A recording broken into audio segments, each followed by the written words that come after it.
The Unknown Podcast, episodio 7, Thor, Love and Thunder, romance, comedia y cabras espaciales. Acción. Hola, ¿qué tal amigos? Por acá les saluda Ozymandias y sean todos bienvenidos a un nuevo episodio de The Unknown Podcast, el podcast donde exploramos el lado desconocido del entretenimiento y le damos respuesta a grandes interrogantes como ¿es Taika Waititi el director indicado para manejar al personaje de Thor? Eso y mucho más lo estaremos averiguando en esta nueva edición porque vamos a estar hablando acerca de Thor, Love and Thunder, la más reciente edición al universo cinematográfico de Marvel y la cuarta entrega del vikingo espacial, quien se convierte en el primer superhéroe de esta franquicia del universo cinematográfico de Marvel en alcanzar 4 películas individuales. Este film es dirigido por Taika Waititi y protagonizado por Chris Hemsworth, Natalie Portman, Christian Bale, Tessa Thompson y el propio Waititi, quienes lideran un elenco de grandes actores que hacen cameos durante la cinta. Pero antes de hablar de ello, recuerden suscribirse, activar la campana de notificaciones para que estén al tanto de cuando subamos nuevo contenido y darle me gusta a este video porque estoy seguro que les encantará todo lo que vamos a hablar en esta ocasión. Tampoco olviden seguirnos en nuestras redes sociales @TheUNKNProject en Instagram, TikTok y Twitter. Y sin más que agregar, vamos con la intro y ya regresamos para hablar acerca de Thor, Amor y Trueno.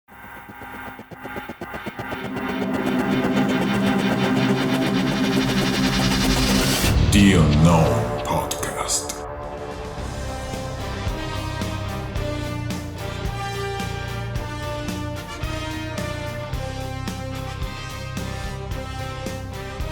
Ahora sí, ya estamos de regreso para hablar acerca de la nueva entrega de la franquicia de Thor y comenzamos como siempre hablando un poco acerca del desarrollo de esta película porque tras finalizar su colaboración para Thor Ragnarok, tanto Chris Hemsworth como Taika Waititi habían discutido planes para una futura película juntos porque a Chris le había gustado mucho cómo el director había reinventado el personaje en la tercera entrega de esta franquicia.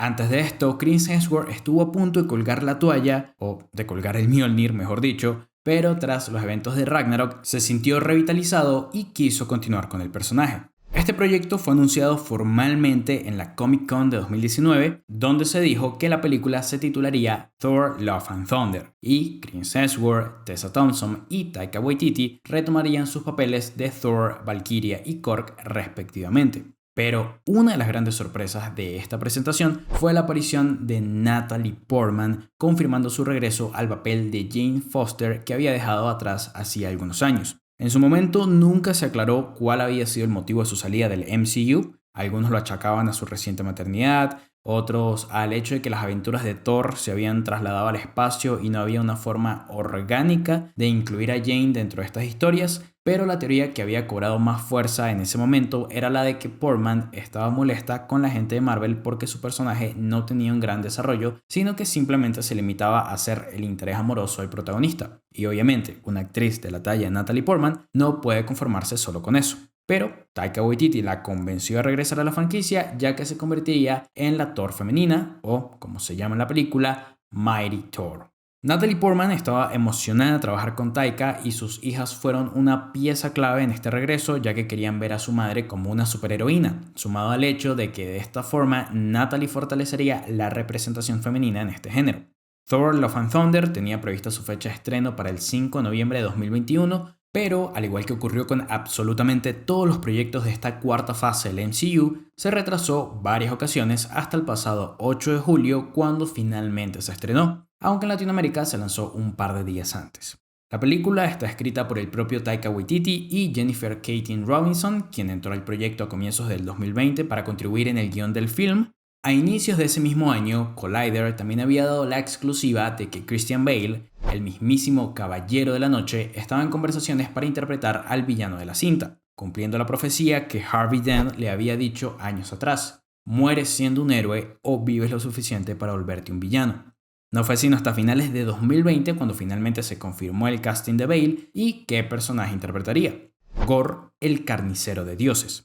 Bale también estaba muy interesado en trabajar con Taika porque le encantó Thor Ragnarok y otras películas del director como Jojo Rabbit, Además, le gustaba este estilo de Marvel tipo Guardians of the Galaxy que combinaban drama con comedia y acción. Así que también terminó aceptando, siendo, al igual que Natalie Portman, convencido por sus hijos.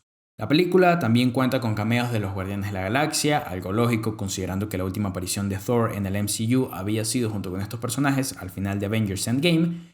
También está Jamie Alexander, quien regresa como Sif, y a la cinta se le sumó el insigne Russell Crowe como el dios del Olimpo, Zeus.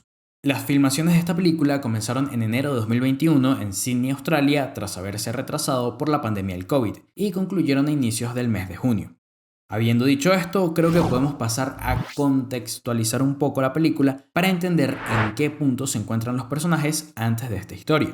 Bueno, la última vez que vimos a Thor fue al final de Avengers Endgame, dejando atrás Nuevo Asgard y dándole a Valkyria el manto de rey del lugar, ya que él se iba a vivir aventuras junto con los Guardianes de la Galaxia, o los Asgardianos de la Galaxia como él rebautizó al equipo. En Endgame lo veíamos solo a él con el equipo, pero resulta que Korg también se unió a ellos, mientras que Mick se quedó con Valkyria asistiéndola en sus labores de monarca. Solo nos faltaría mencionar a otro de los personajes principales de esta película, que es la doctora Jane Foster, que si bien aparece de espaldas en la película de Avengers Endgame cuando Thor y Rocket van a robar el Ether, y también es mencionada en otras cintas como la de Avengers La Era de Ultron y Thor Ragnarok, la realidad es que no la veíamos actuar en pantalla desde Thor Un Mundo Oscuro, en la escena postcréditos cuando se reencuentra con Thor y se besan apasionadamente, aunque en realidad ese beso es entre Chris Hemsworth y su esposa Elsa Pataky con la peluca de Jane Foster. Bueno, una pequeña curiosidad, pero a nivel de historia, esto fue lo último que vimos de Jane Foster en la gran pantalla.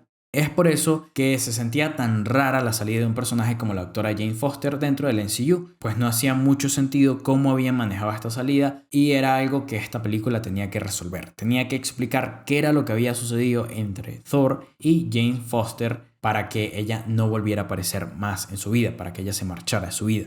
Más allá de esto, solo nos queda mencionar que tras los eventos de Thor Ragnarok, ya los asgardianos se asentaron en la Tierra y están llevando su vida allí con total tranquilidad. Ahora, antes de hablar de la historia, repasemos brevemente algunas de las influencias para este film. Taika Waititi quería hacer principalmente una comedia romántica, que era algo que no había hecho hasta ahora, pero quería darle un estilo de película ochentera de aventuras. De hecho, hay cosas bastante alocadas y el propio director ha dicho que es como si le hubieran preguntado a un montón de niños qué debería haber en una película y a todos le dijeron que sí, siendo Taika Waititi el niño principal en este caso. En fin, esta película busca explorar temas como el amor, la pérdida y nuestro lugar en el mundo, algo que ha sido la tónica en las películas de Thor y en general en la mayoría de las películas del género de superhéroes, que buscan responder a estas preguntas como ¿cuál es tu propósito? ¿Cuál es la razón por la que eres un héroe? ¿Qué haces si tienes estos poderes? Ese tipo de preguntas pues eran los temas principales que esta película buscaba explorar. En cuanto a su inspiración en los cómics, esta historia bebe mucho del cómic Mighty Thor de Jason Aaron, en el que Jane Foster asume el manto y los poderes de Thor mientras sufre de cáncer. Este cómic Taika Waititi lo leyó mientras realizaba Thor Ragnarok y dijo que si se presentaba la oportunidad de hacer una próxima película, este arco tendría que incluirlo sí o sí. El director también confirmó que tomó inspiración de los pósters de películas como Conan el Bárbaro y The Beastmaster, ambas de 1982, así como en el arte visto en camionetas en Venice Beach, las obras de Jack Kirby y portadas de novelas románticas antiguas de Mills and Boon. Y de hecho esto se puede apreciar especialmente en las imágenes promocionales de la película, que muestran al héroe como a punto de embarcarse a una gran aventura en solitario, o el uso de tonos morados y naranjas que hay en la película, como los atardeceres. Son aspectos que se ven mucho durante el film y ahí se nota las influencias de Taika Waititi para esta película. Eso en cuanto a las fuentes de las que tomó inspiración, por lo que creo que ya es hora de entrar en zona de spoilers y comentar los detalles de la película. En primer lugar, vamos con la sinopsis. La película encuentra a Thor en un viaje diferente a todo lo que ha enfrentado, una búsqueda de la paz interior. Pero su retiro es interrumpido por un asesino galáctico conocido como Gorr, el carnicero de dioses, que busca la extinción de los dioses. Para combatir la amenaza, Thor solicita la ayuda del rey Valkyria, Korg y su exnovia Jane Foster, quien, para sorpresa de Thor, empuña inexplicablemente su martillo mágico Mjolnir, como la poderosa Thor. Juntos se embarcan en una angustiosa aventura cósmica para descubrir el misterio de la venganza del dios carnicero y detenerlo antes de que sea demasiado tarde. En resumen, de eso se trata la película y aquí debo hacer énfasis en que es una trama sencilla, bastante sencilla en realidad, pero a mi manera de ver las cosas, muy bien ejecutada. Sin complicarse demasiado, lograron hacer un gran trabajo con una historia sencilla.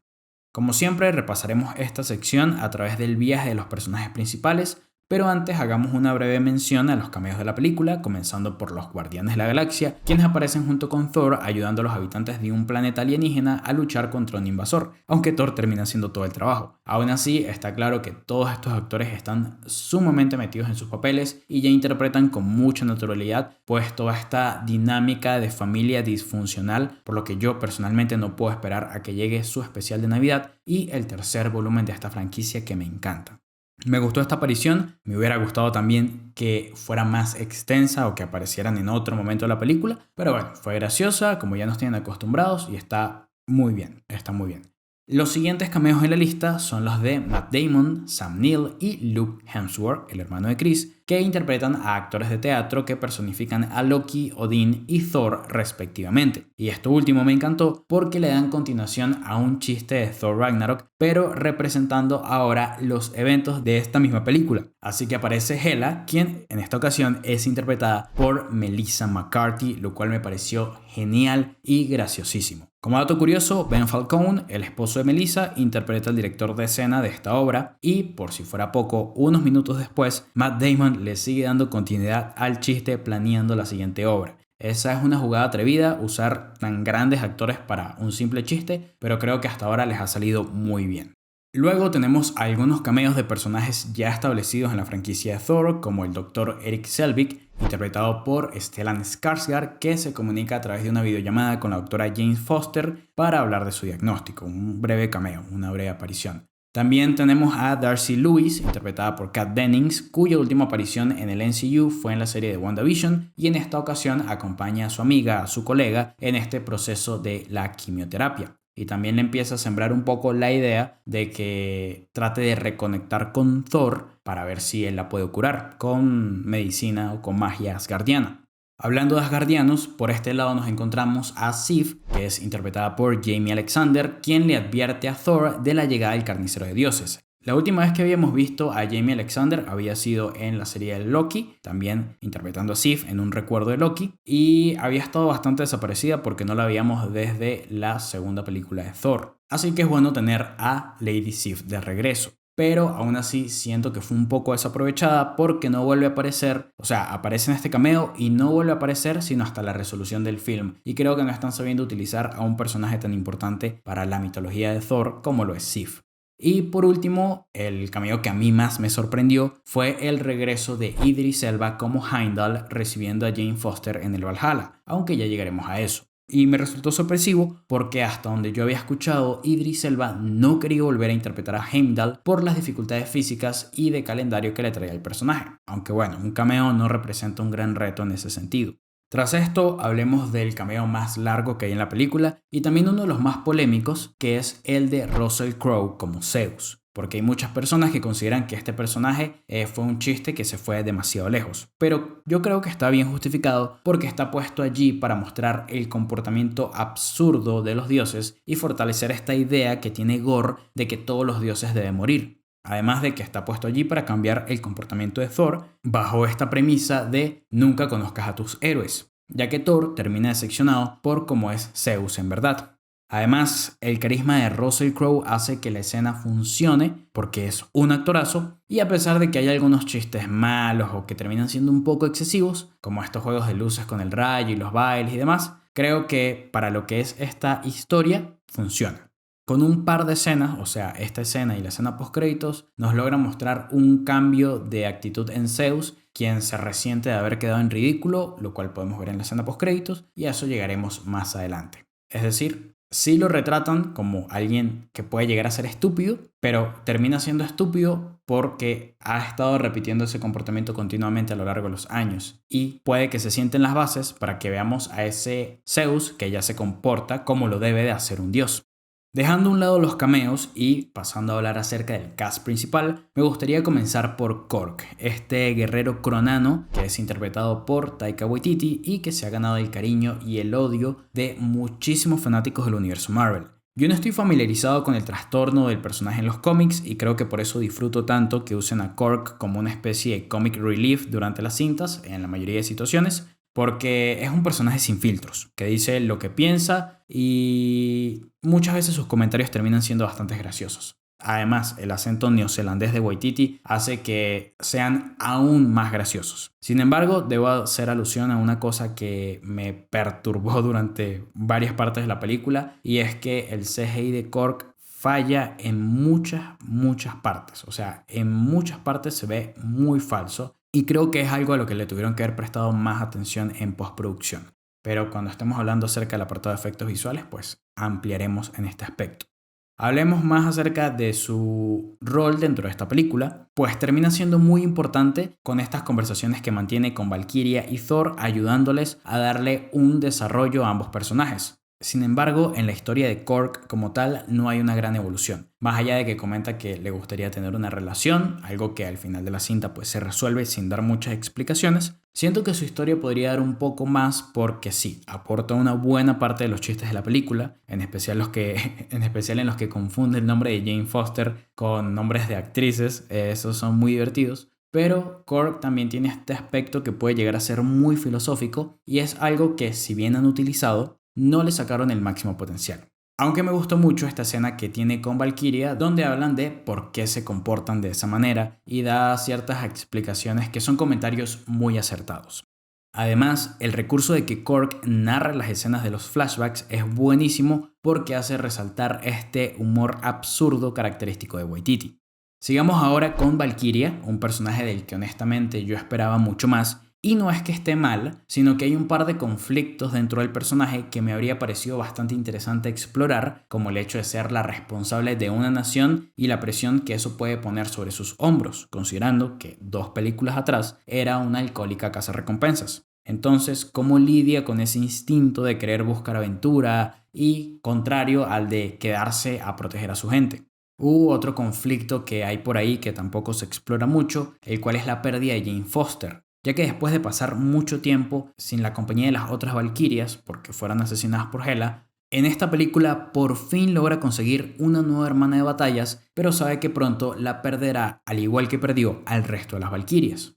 De hecho, hay un intercambio bastante interesante con Gorr respecto a eso y es algo que la película pudo haber explorado más a fondo, cuando Gorr pues le empieza a reclamar que los dioses no le ayudaron cuando todas sus hermanas estaban siendo masacradas. En fin, un par de detalles que si se hubieran desarrollado le hubieran aportado muchísimo al personaje de Valkyria. Por lo menos, esta cinta nos revela un poco más de su personalidad, nos muestran su bisexualidad, la cual está muy bien representada, y normalizan este tema sin hacer gran alboroto en torno a eso. Esto es algo que me parece bastante positivo para la comunidad LGBT. Y otra cosa que tampoco me gustó mucho es la forma como se deshacen de Valkyria tras la batalla con Gorr al término del segundo acto, porque el personaje termina desapareciendo en el tramo final por estar herida y ni siquiera la usan como un recurso para tratar de detener a Jane en la tierra o algo por el estilo. Es decir, algo que le hubiera dado fuerza a este tema de dejar que su hermana se sacrifique en batalla como una guerrera. Hubiera estado interesante ver cómo primero trata de frenarla y luego entiende que ella no tiene el poder de tomar esa decisión y que si su hermana está dispuesta a sacrificarse, ella tiene que aceptar esa pérdida como aún no lo había hecho con las otras Valkyrias. Eso, repito, le habría aportado mucho al personaje, lo habría hecho crecer, pero bueno, ciertas cosas en este arco de Valkyria me parece que quedaron a medias y siento que la película falla en ese aspecto. Hablemos ahora del gran villano de la película, de Gorr, el carnicero de dioses, que es interpretado por el grandísimo Christian Bale. La película abre con una escena suya cuando aún no es el carnicero de dioses, sino solo Gorr. Él va caminando en su planeta a través del desierto, tratando de salvar a su hija y rogándole a los dioses para que lo salven, para que envíen agua, para que envíen comida. Y aquí vemos de entrada un rasgo característico del personaje, que es su devoción, porque está sumamente entregado a este dios suyo llamado Rapu. No deja de orar para que lo salven y eventualmente su hija termina falleciendo y él también está en unas condiciones terribles. Se encuentra moribundo hasta que aparece una especie de oasis y entra a un lugar con mucha vegetación y alimentos donde logra reponerse y finalmente conoce a su dios. Y tiene una conversación con él que presenta algunos dilemas bastante interesantes con respecto a la religión, como lo son el rol de los dioses y el de los súbditos, de la gente que los sigue. cuál es el papel de cada uno de ellos dentro de esto que llaman religión. Y vemos cómo a estos dioses en realidad no les interesa la vida de las personas que los veneran. Sin embargo, hay algo en esta escena que me choca un poco y aquí sí es el humor. O sea, se siente un poco similar a la escena introductoria de Thor Ragnarok, cuando Surtur le está contando todo este plan a Thor y él lo único que hace es hacer chistes mientras gira en una cadena. Bueno, es algo similar. Es decir, los chistes pueden llegar a sentirse un poco fuera de lugar y una escena que debería ser un tanto más dramática y con más significado pierde un poco esa fuerza a causa de los chistes. No obstante, mientras progresa la escena, vemos cómo va cambiando la percepción de Gore con respecto a los dioses, luego de que este dios le faltara el respeto a su hija recién fallecida y a todo su pueblo, y vemos entonces este cambio de actitud en el personaje que se ve potenciado por la necroespada, la cual está allí, vamos a ser honestos, de una manera súper conveniente. Eso no se puede negar. El guión no se tomó la molestia de darle una explicación a esto, sino que simplemente está allí porque acabamos de matar a su antiguo portador y estamos celebrando. Así que bueno, esta espada empieza a manipular a Gore para matar a Rapu y tras hacerlo se hace la promesa de acabar con todos los dioses. Como historia de origen está brutal. La ejecución, eso sí pudo haber sido un poco mejor, pero le sirve a la historia que va muy en el tono de comedia.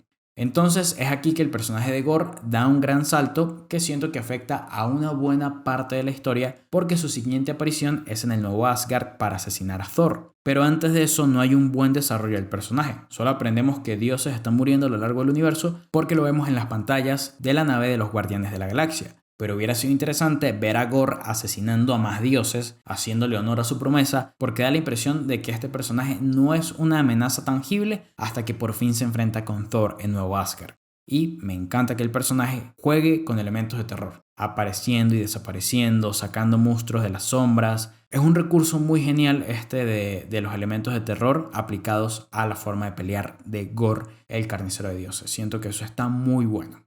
Tras la batalla esta en Nuevo Asgard, Gore secuestra a todos los niños de ese pueblo y por un momento llegué a creer que esta acción tendría un significado más profundo que solo atraer a Thor hacia una trampa, no lo sé, como si quisiera recuperar a su hija o algo así de retorcido, porque la actuación de Christian Bale daba para eso, un villano loco, un villano desesperado que quiere vengarse de todos, pero que aún así siente amor en el fondo y necesita expresarlo de alguna manera. De cierta forma va con la temática de la película, pero entonces este plan de raptar a los niños solamente se limitó a asustarlos y ya está, desperdiciando una oportunidad de darle más capas al personaje. Otra cosa que no se exploró muy bien fue cómo Gore sabía de eternidad o de que el Stonebreaker tenía acceso al Bifrost. Ese tipo de información tuvo que haberlo extraído de algún dios que asesinó. Por eso creo que faltaron más escenas entre estos puntos, para que su recorrido tuviera más sentido y coherencia dentro de la historia. A pesar de esto, debo destacar el trabajo de Christian Bale, muy comprometido con el papel, la batalla en el Reino de las Sombras y la forma como trata de manipular a Valkyria, a Jane Foster y a Thor es impresionante, manteniendo un control de la situación y estando a punto de conseguir su objetivo hasta que se desata la batalla, pero apareciendo en el momento exacto para robar el Stormbreaker. De verdad, Christian Bale se roba esta película, hace un excelente papel y de una vez siento que muchos ya lo van a considerar uno de los mejores villanos del universo cinematográfico de Marvel. Y aquí podemos pasar al momento donde Gore llega a eternidad y está a punto de pedir su deseo luego de haber perdido la necroespada en la batalla contra Thor y Mighty Thor.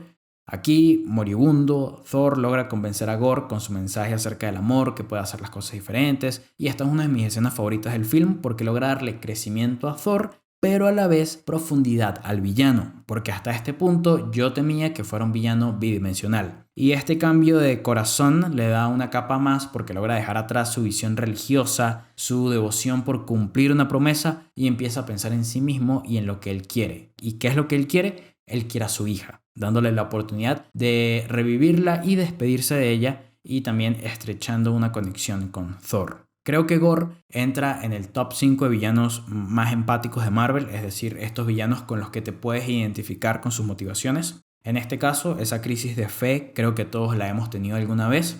Y repito, y no me voy a cansar de repetirlo, Christian Bale hace un trabajo magnífico y si bien creo que hay ciertos fragmentos de su historia que faltan, esto se lo achaco más a Waititi que al propio Bale, porque con la actuación de Bale compro cualquier motivación que hubieran querido darle a este villano. A continuación, quiero traer a colación al personaje de Natalie Portman, es decir, a la doctora Jane Foster, o como la conocemos en esta película, Mighty Thor. La película nos muestra a una Jane Foster que está luchando contra el mismo cáncer que padeció su madre cuando ella era pequeña. Vemos cómo los tratamientos no hacen efecto y sus colegas no pueden ayudarla, por lo que ella está concentrada en encontrar una cura por sí misma, hasta que eventualmente decide recurrir a la medicina asgardiana porque se siente llamada por el Mjolnir que ve en un libro. En este punto me habría parecido un gran giro de guión que el cáncer hubiera nacido producto de la misma intervención asgardiana que hicieron en su cuerpo cuando extrajeron el Ether durante la película de Thor: Un Mundo Oscuro. Y por eso no se le conseguía cura, porque era una enfermedad que, si bien era cáncer, era provocado por una fuente externa de la cual la medicina humana no tenía ni idea. Esto me hubiera parecido interesante simplemente por el hecho de hacer que Thor se sintiera un poco culpable de hacer pasar a Jane por esa situación, pero entendiendo que de esa forma logró comprarle más tiempo de vida, porque si no lo hubiera hecho, Jane hubiera muerto muchos años atrás. En fin, Jane llega a Nuevo Asgard y es atraída por el Mjolnir, que empieza a unirse en cuanto la ve a ella. Lastimosamente no vemos su transformación, algo que se había filtrado en su momento desde el set de grabación, pero esto tiene un propósito, y es el de buscar el efecto aplauso en las salas de cine, al mostrar a Jane ya convertida en Mighty Thor. Este recurso del fanservice ya es algo que viene repitiendo Marvel Studios desde hace mucho tiempo, así que pues era de esperarse que pasara algo así. Lo siguiente que vemos de este personaje es en la batalla de Nuevo Asgard, donde se da la propia introducción a Mighty Thor y su respectivo reencuentro con Thor. Y aquí debo destacar el recurso tan increíble de usar el Mjolnir como un arma que, valga la redundancia, se arma y se desarma a conveniencia, algo que al final de la película cobrará especial relevancia. Este efecto se ve simplemente espectacular, fue una de las cosas que más me gustó y es un excelente recurso de pelea. Tras esto vemos cómo tanto Thor como Jane se han armado una especie de escudo para actuar indiferente hacia su relación, como si ambos hubieran avanzado, cuando evidentemente no es así y se están mintiendo el uno al otro. Vemos un poco de dinámicas de poder entre estos dos personajes y nada lo suficientemente relevante, salvo por el hecho del recuento de su relación. Una de las grandes preguntas que tenía que responder esta película y que lo hace de una forma muy divertida y satisfactoria porque logra llenar los huecos de la relación y por fin entendemos por qué se separaron. Aquí tengo que destacar la relación entre Jane y Valkyria, quienes actúan como hermanas y se apoyan mutuamente, aunque como lo dije previamente siento que no hubo un cierre satisfactorio hacia esta relación. No hay un cierre entre el personaje de Valkyria, interpretada por Tessa Thompson, y el de Jane Foster. Luego tenemos la interacción entre Natalie Portman y Chris Hemsworth, quienes tienen mucha química en pantalla. Por ejemplo, la escena mientras navegan por el Bifrost y básicamente se confiesan nuevamente su amor es muy bonita y resume el sufrimiento que han tenido que pasar los dos al estar separados por tanto tiempo. Aquí también es el momento cuando Jane le confiesa a Thor que tiene cáncer. Luego de esto es cuando se produce la batalla en el Reino de las Sombras y Jane queda gravemente herida, siendo que Thor casi le prohíbe usar el Mjolnir para que no muera, pero ella está consciente de que el deber de una heroína es salvar a la gente y acude para ayudar a Thor ya en la batalla final cuando Gore está a punto de asesinar al dios del trueno para que juntos derroten al carnicero de dioses haciendo uso de este fantástico poder que mencioné hace algunos segundos, cuando el martillo se desarma y se vuelve a armar atrapando la necroespada dentro del Mjolnir y destruyéndola con un rayo. Inmediatamente tras esto tenemos a una Jane Foster moribunda en los brazos de Thor, pasando sus últimos minutos con el amor de su vida, dándole un cierre a Thor y pues llegando a la conclusión de que ella sí cumplió con su rol de superheroína, hasta que pues se despide de su amor y se desvanece tal y como lo hizo Odín en el Ragnarok. Lo último que vemos de Natalie Portman en esta película es pues cuando Jane Foster llega al Valhalla y es recibida por Heimdall, quien le agradece por proteger a su hijo, concluyendo de esta forma el arco de Jane Foster de manera satisfactoria y haciendo que su sacrificio valiera la pena. Natalie Portman, Mighty Thor, Jane Foster, como quieran decirle, me parece el MVP, o mejor dicho, la MVP de esta película, sin lugar a dudas. Y solo nos faltaría mencionar a nuestro personaje principal, que es nada más y nada menos que Thor. El camino de Thor a lo largo del MCU ha sido bastante trágico, me atrevería a decir que es el más trágico de cualquier personaje de Marvel, tal vez compitiendo contra Wanda nada más, pero me parece que el de Thor es más trágico aún.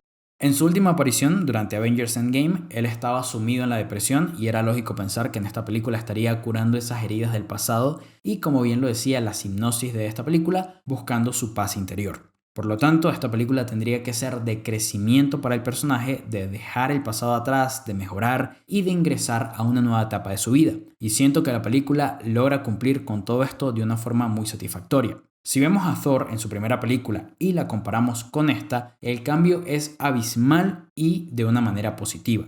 Thor ya no es ese guerrero rebelde, sino alguien que preferiría no pelear si puede resolver las cosas de otro modo. Algo que se evidencia en la escena de la ciudad omnipotencia, cuando Valkyria quiere atacar a Zeus de una vez y él dice que él puede hablar con Zeus para resolver todo sin necesidad de pelear.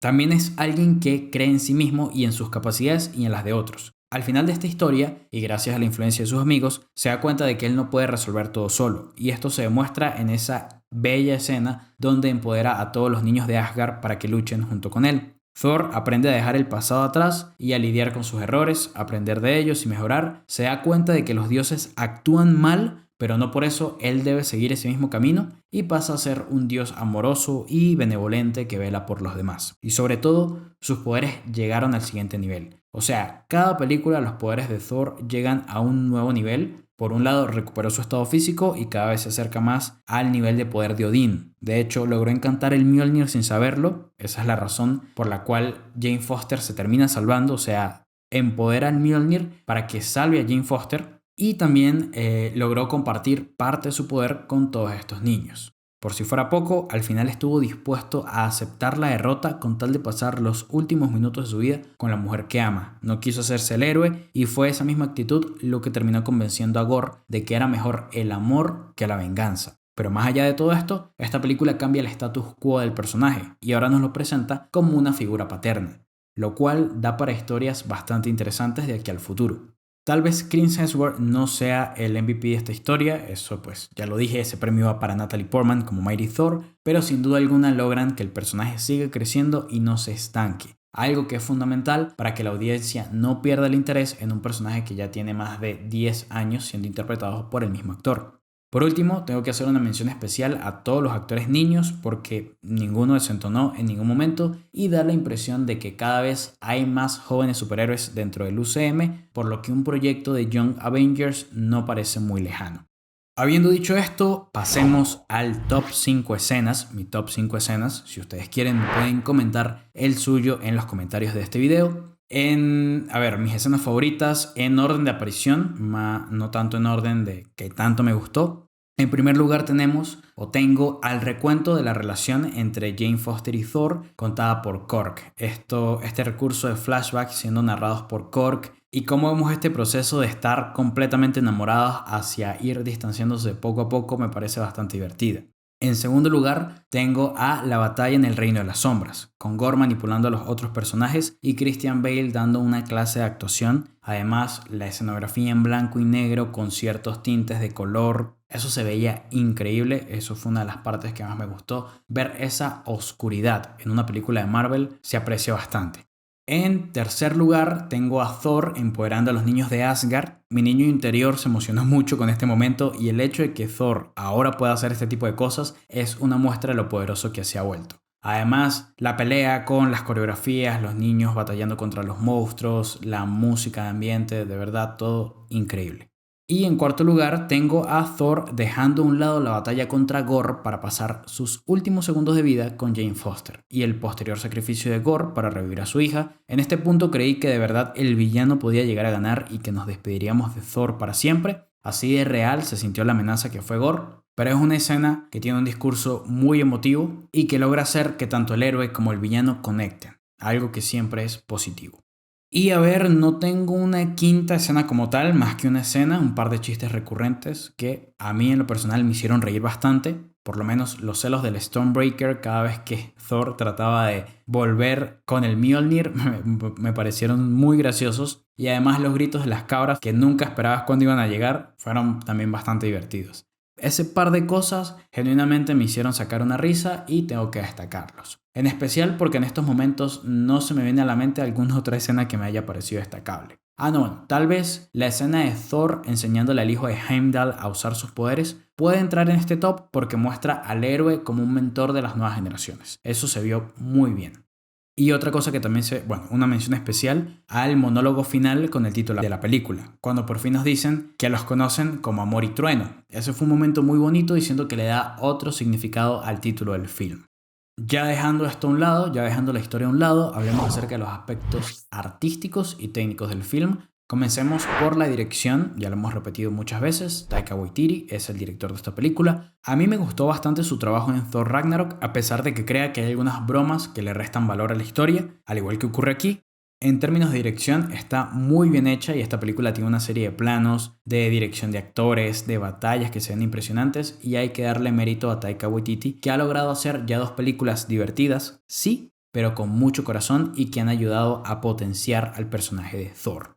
Además, ciertamente hay un cambio de tono con respecto a las primeras entregas de este personaje, pero si analizamos el perfil de los directores que se han hecho cargo de esta franquicia, esto tiene mucho sentido, más allá de que sea Marvel o no. Por ejemplo, tenemos a Kenneth Branagh, quien dirigió la primera de Thor por allá en el año 2011. Él es un director muy sobrio que le gusta acercarse a este estilo dramático más shakespeariano, más trágico de cierta forma, algo que se evidencia en Belfast, por ejemplo, su más reciente película, que fue nominada a un Oscar y está ambientada en un periodo de guerra. Taika Waititi también hizo una película ambientada en un periodo de guerra, que es Jojo Rabbit, y lo hace desde un punto de vista con más comedia y mucho corazón. Pero al final del día, ambas son historias que pueden llegar a ser tristes. Cada director tiene su estilo y no podemos esperar que lo cambien, porque al final eso es lo que los diferencia. Yo disfruto de ambos estilos y me gusta Thor por lo que es como personaje, que siempre ha tenido una naturaleza graciosa, o por lo menos lo que yo he visto de él. Así que dejen el hate a Taika Waititi porque sí, puede llegar a ser un tanto inmaduro en muchas ocasiones, para ser honestos, pero hace un buen trabajo en términos de dirección. En cuanto al guión de la historia, otra vez tenemos a Taika Waititi y Jennifer Kaytin Robinson.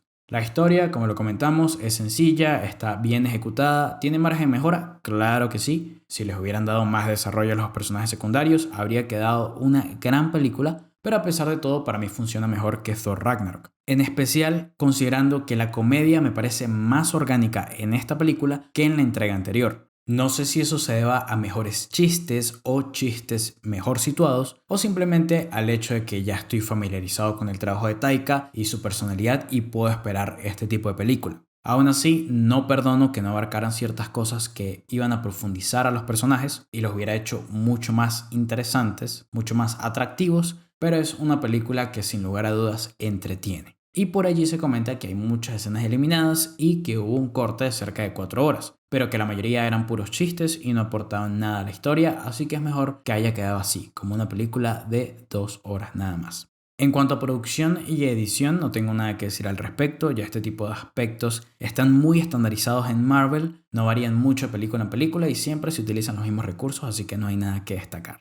Sin embargo, tengo que hacer mención a la cinematografía en algunas escenas en particular, las que tienen que ver con Gore, desde su aparición en el desierto, que le daba cierto toque como Eternals, hasta sus escenas en el Reino de las Sombras, que eran en blanco y negro, con ciertos detalles de color producidos por las fuentes de luz de las armas. Visualmente increíble. Además, la ciudad omnipotencia con esos tonos dorados también se veía muy bien, y a todo esto le debo agregar la escena de Thor meditando, que parecía un cuadro renacentista. Y Chris Hemsworth se asemejaba al propio Jesucristo. Así que bien, un excelente trabajo por parte de Barry Baz Aidoan, que es el cinematógrafo de esta cinta y estaba debutando en esta posición para una película, aunque ya había trabajado en otros proyectos de gran escala como The Mandalorian, donde trabajó con el propio Waititi. Ese es un apartado que me parece destacable, al igual que la música. La partitura de esta película fue hecha por Michael Giacchino, quien anda encendido. Esta es su quinta participación en Marvel, tras componer Doctor Strange del año 2016 y la trilogía de Spider-Man del MCU. Giacchino también ya había trabajado con Taika en Jojo Rabbit del año 2019 y aquí logró una gran combinación porque el soundtrack del film tiene mucho rock con Guns N' Roses y Dio. De hecho, Guns N' Roses es una de las bandas favoritas de Waititi. Sweet Child O' Mine suena varias veces durante la película. Hay un póster de la banda. El hijo de Heimdall se cambia su nombre en honor a Axl Rose. Hay mucha influencia de Guns en este film. En fin, Taika quería que la música reflejara la misma estética de la película, es decir, grandilocuente, ruidosa y colorida, y Michael Giacchino logró proveer una composición que combina todos estos elementos y se fusiona bien con las canciones usadas a lo largo del film. El trabajo de Giacchino tiene un poco de ópera y de rock. Usa coros de personas e instrumentos como guitarras eléctricas y baterías para darle un toque más explosivo, pero algunos pasajes son más acústicos y ayudan a fortalecer este clímax. Pueden ser un poco más personales. El uso de instrumentos de cuerdas como violines ya es un sello de Giacchino y por eso algunos pasajes me recordaron al score de The Batman, sobre todo en estos momentos introspectivos y emocionales con Gore, Jane y Thor. Está muy bien llevado ese aspecto y también cabe destacar que Nami Melumat también colaboró en la producción de esta partitura, no fue un trabajo de Giacchino solamente. Ahora bien, en cuanto al casting, genial como siempre, Marvel casi nunca falla en esto. Christian Bale como Gore y Russell Crowe como Zeus son grandes adiciones al UCM, al igual que Hércules, interpretado por Brett Goldstein de la serie Ted Lasso. Una petición expresa del mismísimo Kevin Feige, así que es de suponer que tienen preparados grandes planes con el personaje. Con respecto al diseño de producción y de vestuario, es bastante similar al que ya vimos en Thor Ragnarok. En lo personal no me gustó la actualización del traje de Thor después de cruzarse con Jane en medio de la batalla. Siento que la versión previa se veía muchísimo mejor, pero entiendo que le hayan querido dar color al traje por la naturaleza de la película. Aunque a mí me fascina el diseño un poco más sobrio, estilo Infinity War. En cuanto al maquillaje, si bien me parece que hicieron un gran trabajo con la representación de Gore, es evidente que es Christian Bale. O sea, yo veo al personaje y la mayor parte del tiempo veo a Bale, no a Gore, el carnicero de dioses. Y me parece una lástima que Taika Waititi no haya usado el diseño original del personaje en los cómics simplemente por evitar el parecido con Voldemort, porque siento que este aspecto humanoide no le viene tan bien al personaje como su diseño original más alienígena y atemorizante. Otro factor que pesó en esto era el hecho de que Bale venía de hacer una película donde estaba muy flaco y no tenía mucho tiempo para ponerse musculoso, y entonces hicieron que el aspecto de Thor y el aspecto de Gore contrastaran de esta manera, siendo uno muy musculoso y el otro con poca musculatura. Y hablando de contraste, me habría encantado que las transformaciones de Jane Foster hubieran sido más marcadas, que de verdad viéramos los efectos del cáncer y las quimioterapias en el cuerpo de Jane, llegando un poco al estilo que Natalie Portman portaba en la película V de Vendetta, donde la veíamos bastante destruida. Siento que eso hubiera hecho que tuviera un mayor impacto verla en batalla y su posterior sacrificio, porque de verdad entenderíamos ese sufrimiento que ella tenía con su enfermedad, porque aquí la verdad no se le ve tan mal. Se nos da a entender que está muy mal, pero visualmente, físicamente no se le ve tan mal. Y pasemos a lo que yo creo que es el mayor problema que tiene la película. No son los chistes malos o los chistes excesivos, no, nada que ver. Son los efectos visuales. Como siempre lo digo, Marvel terceriza el proceso de efectos visuales con muchas compañías para evitar spoilers, para agilizar el proceso de postproducción, y esto trae como consecuencia que diversas compañías manejen distintas partes de la película y el resultado no sea muy homogéneo. Algo que en esta película se hace más que evidente con el personaje de Korg, que en muchas escenas se ve muy falso y la tonalidad de su piel rocosa tiende a cambiar, a veces es más azulado, a veces es más grisáceo, algo de lo que se burló el propio director en una entrevista con Vanity Fair, si no me equivoco. El rayo de Zeus también se ve falso a lo largo de la película y muchos efectos más, aunque el resultado final es una gran mejora con respecto a lo visto en los tráileres, que honestamente me tenían algo preocupado, por eso dejé de ver material promocional y supongo que eso me ayudó a que mi percepción del film fuera un poco más positiva. No me spoileé de nada, contrario a lo que me ocurrió con Doctor Strange in the Multiverse of Madness, cuya promoción prácticamente mostró toda la cinta. Sin embargo, hay algo que me llama mucho la atención y es que desde hace un tiempo para acá, Disney está haciendo uso de la tecnología de producción virtual Stagecraft, que proporciona Industrial Light and Magic, y hemos visto en producciones como The Mandalorian o Shang-Chi and the Legend of the Ten Rings. Se supone que una de las ventajas de esta tecnología es la de crear un espacio de volumen personalizado con pantallas LED para ir adelantando este trabajo de postproducción con la escenografía y demás. Pero a pesar de esto, creo que la sobresaturación de proyectos en Marvel está conduciendo a que este trabajo se haga de forma apresurada y sin que los resultados sean los más óptimos. Cada vez más esta metodología de trabajo está creando cierto descontento en la industria de efectos visuales y en tiempos recientes muchas personas que han participado en proyectos del UCM se han quejado de la presión con la que tienen que trabajar para sacar estos proyectos a tiempo. Marvel está sacrificando calidad por cantidad y a la larga eso le puede venir fatal. Pero me imagino que mientras le siga produciendo beneficios y la gente pague sus boletos, pague una suscripción a Disney Plus, no les importará mucho. Durante su primer fin de semana, Thor Love and Thunder logró recaudar más de $300 millones, pero no está recibiendo las mejores críticas. Tiene un 67% de aprobación en Rotten Tomatoes por parte de los críticos y un 81% por parte de la audiencia. Y mucha gente se está quejando de este tono jocoso que tiene el film. Yo siento que en líneas generales es una buena película, me parece que la comedia no le viene mal, de hecho sienta mejor que en Thor Ragnarok, pero a nivel de historia sí hay ciertos huecos que ahí creo que es donde puede venir la crítica o la mayor parte de la crítica de esta película. Pasemos ahora a algunas curiosidades, referencias y simbolismos del film. Bueno, una de las cosas que más me llamó la atención es el hecho de que los hijos de Chris Hemsworth, Christian Bale, Natalie Portman y Taika Waititi participan en esta película. La mayoría de ellos personifica a los niños de Nuevo Asgard, salvo por uno de los hijos de Chris, que interpreta una versión joven de Thor, cuando Korg hace el recuento de su vida, y también la hija del australiano, India Rose Hemsworth, quien interpreta a Love, la hija de Gore, por lo que esa dinámica padre-hija con la que finaliza la película ya proviene de la vida real. Hablando de la familia de Chris Hemsworth, Elsa Pataky, su esposa, también tiene una participación en la película como la mujer lobo que fue una de las amantes anteriores de Thor. Otros actores que iban a aparecer en la película pero cuyas escenas fueron eliminadas son Jeff Goldblum como el gran maestro, a quien vimos en Thor Ragnarok, Peter Dinklage como Eitri el enano, a quien vimos por última vez en Avengers Infinity War, y Lena Headey, la mismísima Cersei Lannister, en un papel que se rumora iba a ser el de la Encantadora. Taika Waititi se ha pronunciado con respecto a esto, diciendo que si se eliminaron fue por algo y que no espera que se revelen en algún momento.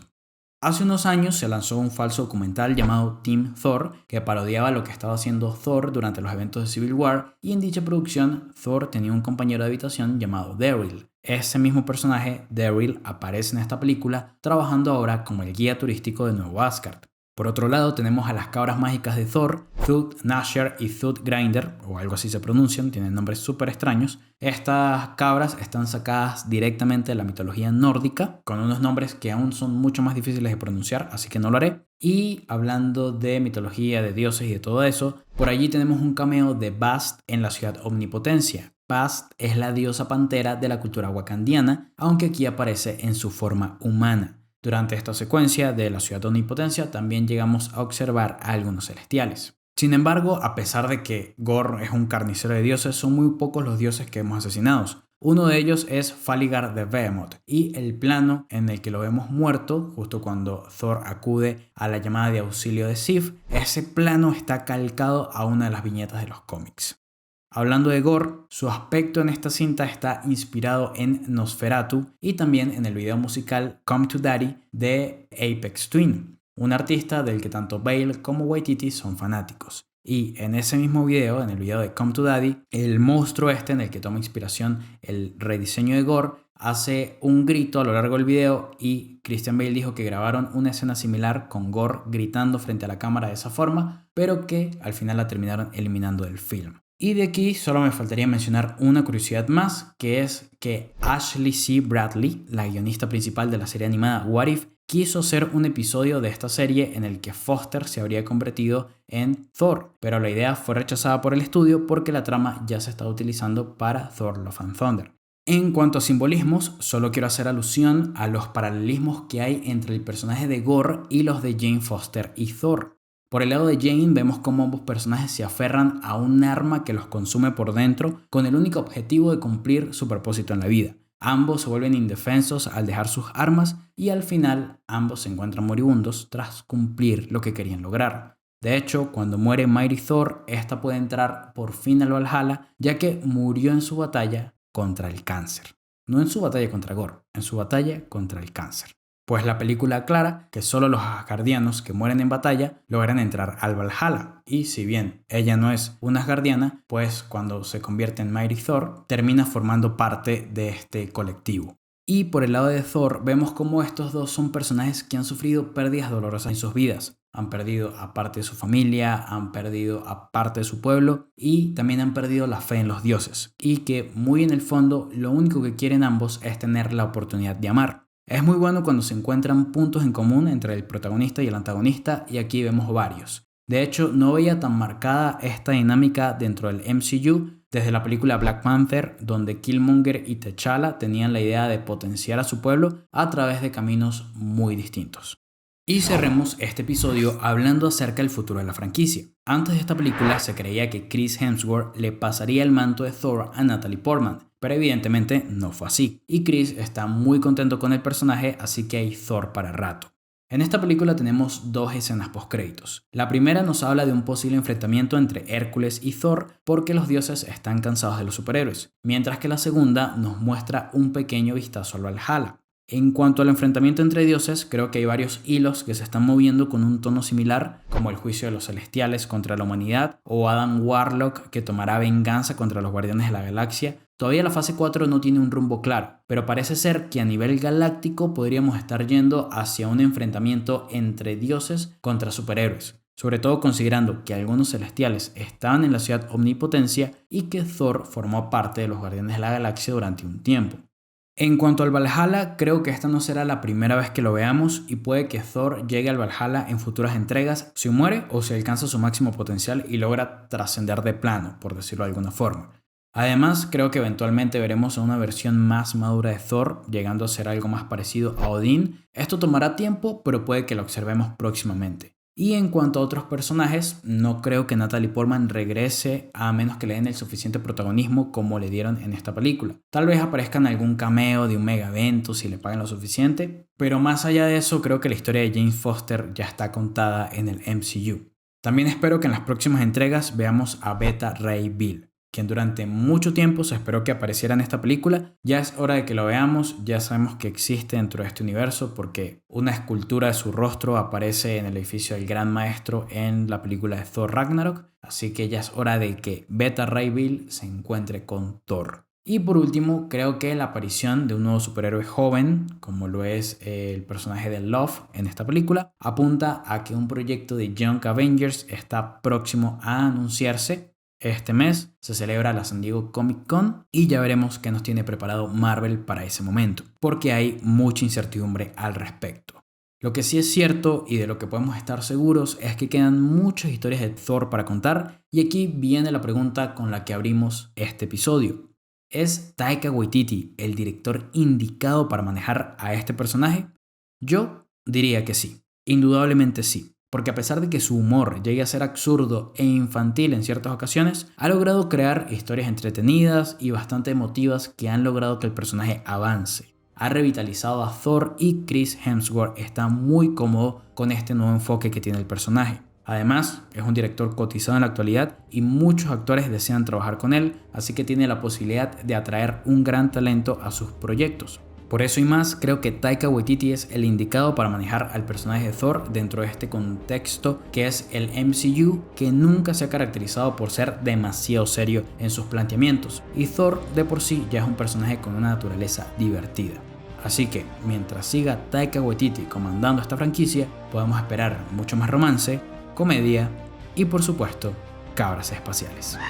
Espero que les haya gustado este episodio. Si fue así, no olviden dejar su like, suscribirse y activar la campana de notificaciones para que estén al tanto de cuando subamos nuevo contenido. Comenten sus momentos favoritos de la película, su top 5 escenas, qué piensan de Taika Waititi como director, a dónde creen que se dirigirá Thor en su próxima aventura. Y sin más que agregar, yo me despido por esta ocasión. Mi nombre es Ozymandias y esto fue The Unknown Podcast, el podcast donde exploramos el lado desconocido del entretenimiento. Hasta la próxima.